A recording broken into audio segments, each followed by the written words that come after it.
क्या इजरायली यहूदी यादवों के वंशज हैं? ये प्रश्न काफी दिलचस्प है। इसका जवाब जानने के लिए हमने कई विद्वानों द्वारा की गई रिसर्च का सहारा लिया है। महाभारत युद्ध के बाद पतिव्रता गांधारी के श्राप के प्रभाव से भगवान कृष्ण के वंशज यदुवंशी सत्ता संघर्ष में जुट गए और एक दूसरे पर मूसल से प्रहार कर मरने लगे। भगवान कृष्ण की देह त्याग पश्चात यदुवंशियों और द्वारिका, जो कि सौराष्ट्र की राजधानी थी, उसका पतन और तेज हो गया। रेडियो उत्सर्जन, भूकंप आदि कारक द्वारिका और द्वारिका वासियों पर तबाही बनकर टूटे और समुद्र ने द्वारिका को अपने में समाहित कर लिया। इन संपूर्ण तबाही के दौरान कुछ को छोड़कर यदुवंशी 22 जत्थों में द्वारिका से विभिन्न क्षेत्रों में प्रस्थान कर गए।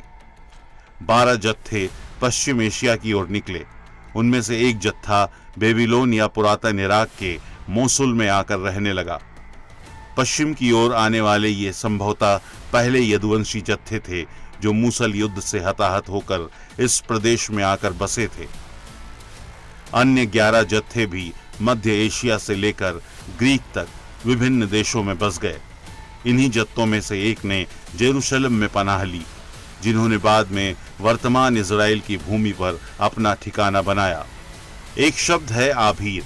प्रारंभ में आभीरों शब्द का प्रयोग ग्वालों के लिए किया जाता था, लेकिन इसके अपभ्रंश अहीर द्वारा इसका विस्तार यदुवंशियों और नंदवंशियों तक भी कर दिया गया है। अभीर का अर्थ है निडर और सबसे प्राचीन ऐतिहासिक संदर्भ सरस्वती घाटी के अभीर साम्राज्य में मिलते हैं, जो बौद्ध काल तक अभीरी बोलते थे। अभीर साम्राज्यों के धार्मिक संदर्भों के विश्लेषण ने कुछ विद्वानों को यह निष्कर्ष निकालने के लिए प्रेरित किया कि यह केवल पवित्र यादव साम्राज्यों के लिए इस्तेमाल किया जाने वाला शब्द है। यह भी सुझाव दिया गया है कि सेमेटिक बाइबल शहर या ओफिर कहे जाने वाले लोग भारतीय अभिरा के समकक्ष हैं। इसी आधार पर कुछ विद्वान यादव और यहूदी कनेक्शन तलाशते हैं।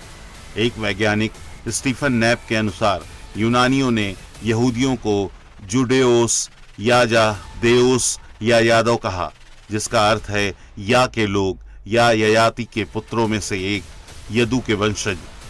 बाइबल शहर या ओफिर कहे जाने वाले लोग भारतीय अभीरा के समकक्ष हैं। Bureau report, Sudarshan news.